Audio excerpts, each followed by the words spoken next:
નમસ્કાર, જોહાર। આજે વાત કરીશું આપણે ગુજરાત મોડેલની। ગુજરાત મોડેલની વાત થકી જ મોદી સાહેબ કેન્દ્રમાં બેઠા છે, પણ મોદી સાહેબના ગયા બાદ ગુજરાત મોડેલની દશા કેવી છે આજે હું તમને બતાવીશ। શરૂઆત કરીશ દાહોદથી।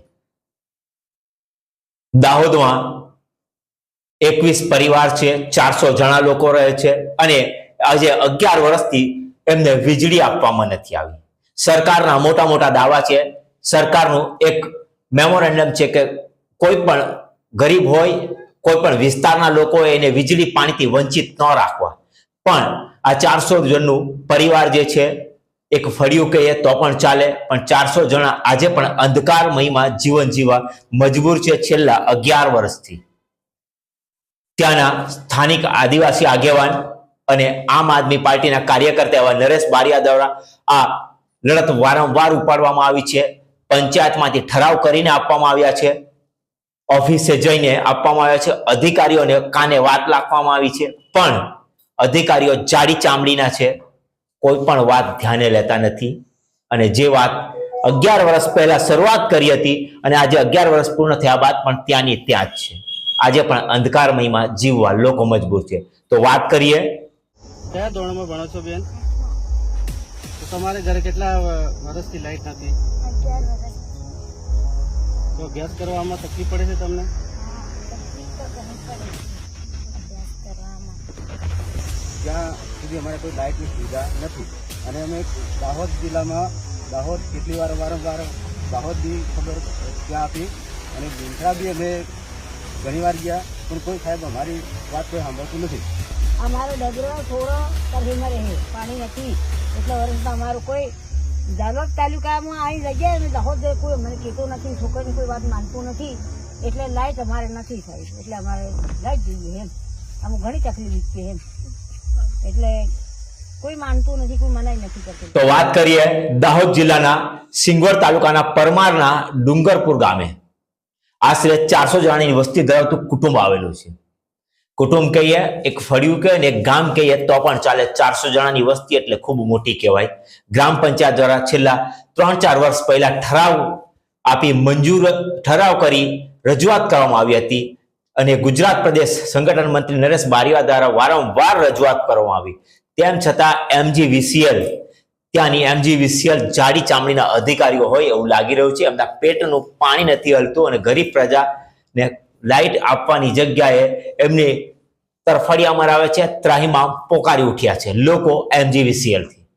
ગ્રામજનોના જણાવ્યા અનુસાર દાહોદ જિલ્લાના સિંગવડ તાલુકાનું પરમારપુર ડુંગર ગામે નદી ફળિયામાં રહેતા આશરે 400 જણાની વસ્તી ધરાવતું આ કુટુંબ છે, જેમાં 21 જણાનું વીજ કનેક્શન માંગેલું, પણ આજ દિન સુધી તેમને બહાનાબાજી કરી MGVCL દ્વારા કોઈ પણ વીજ કનેક્શન આપવામાં આવ્યું નથી। વારંવાર રજૂઆત કરવા છતાં પણ ભાજપની આ સરકાર વિકાસના મોટા મોટા ફણગાઓ ફૂંકે છે, તો આ વિકાસ ક્યાં ગયો? 21 પરિવારને લાઇટથી વંચિત રાખવાનું કારણ કેમ? એનો જવાબ કોણ આવશે? બાળકો ભણે છે, નાના નાના બાળકો છે, સ્કૂલે અભ્યાસ કરે છે, એમણે દીવા નીચે ભણવું પડે છે, અંધારામાં ભણે છે, પણ આજે લાઇટ વિના એમને 11 વર્ષથી અંધકારમય જીવન જીવવા મજબૂર કરી દીધા છે આ MGVCL જેવા નફટ અધિકારીઓએ।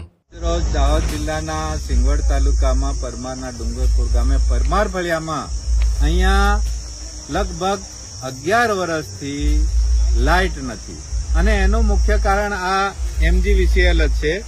એમને અહીંયા થઈને એક લાઈન નીકળતી હતી જે ઘરની લાઈન હતી, એ લાઈન એ લોકો 11 વર્ષ પહેલા ઉતારી લઈ ગયા અને એમાં 1-2 મીટર પણ હતા, એ પણ ઉતારી લઈ ગયા। આજે 400 જણનું કુટુંબ થઈ ગયું છે, છતાંય અહીંયા લાઇટ નથી અને એ રજૂઆત વારંવાર દાહોદ જિલ્લામાં કરવામાં આવી છે, ભાજપના ધારાસભ્યોને કરવામાં આવી છે, સાંસદ સભ્યોને કરવામાં આવી છે, GEBમાં કરવામાં આવી છે, પણ આજ સુધી લાઇટ આ લોકોને આપવામાં આવ્યું નથી। મેં પણ રજૂઆત કરી છે, પણ આ ભાજપની સરકાર ઘોર નિંદ્રામાં સત્તાના મદમાં આ લોકોનું ધ્યાન આપતી નથી।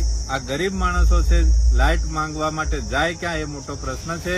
માટે મારી સરકારને વિનંતી છે કે આ MGVCL કચેરીએ અમે આ 400 જણનું કુટુંબ લઈને 10 દિવસની અંદર જવાના છે ધરણા માટે તો તાત્કાલિક ધોરણે એ લાઇટ કરી આપે, અને ના થાય તો અમે આ જે છોકરા બૈરા માણસ અહીંયા ઉપસ્થિત દેખાય છે એ તમામ લોકો ત્યાં ભૂખ હડતાલમાં કરીને બેસવાના છે. માટે વિનંતી છે કે ભાજપની સરકાર જાગી જાય અને આ અમારું લાઇટ. છતાં પણ નરેશ બારિયા દ્વારા કહેવામાં આવ્યું છે કે છેલ્લા 10 દિવસનું હું એમને અલ્ટિમેટ આપું છું. 10 દિવસની અંદર કદાચ હમણાં અત્યારે એમનો આત્મા જાગે, MGVCL નો આત્મા જાગે, અધિકારીઓનો આત્મા જાગે, ભાજપ સરકારના બેઠેલા ચૂંટાયેલા નેતાઓનો આત્મા જાગે, અને જો પછી કદાચ લાઇટ મીટર 10 દિવસની અંદર આવી જાય આ ડુંગરપુર ગામે, અને 400 વ્યક્તિ રહે છે, 21 પરિવાર રહે છે, એમના અંધકારમય જીવનમાં જો કદાચ અજવાળું આવી જાય તો હું 10 દિવસનું એમને અલ્ટિમેટ આપું છું. 10 દિવસ પછી આ 400 જણાની સાથે હું MGVCL ની કચેરી ધરણા ઉપર બેસી જઈશ એવું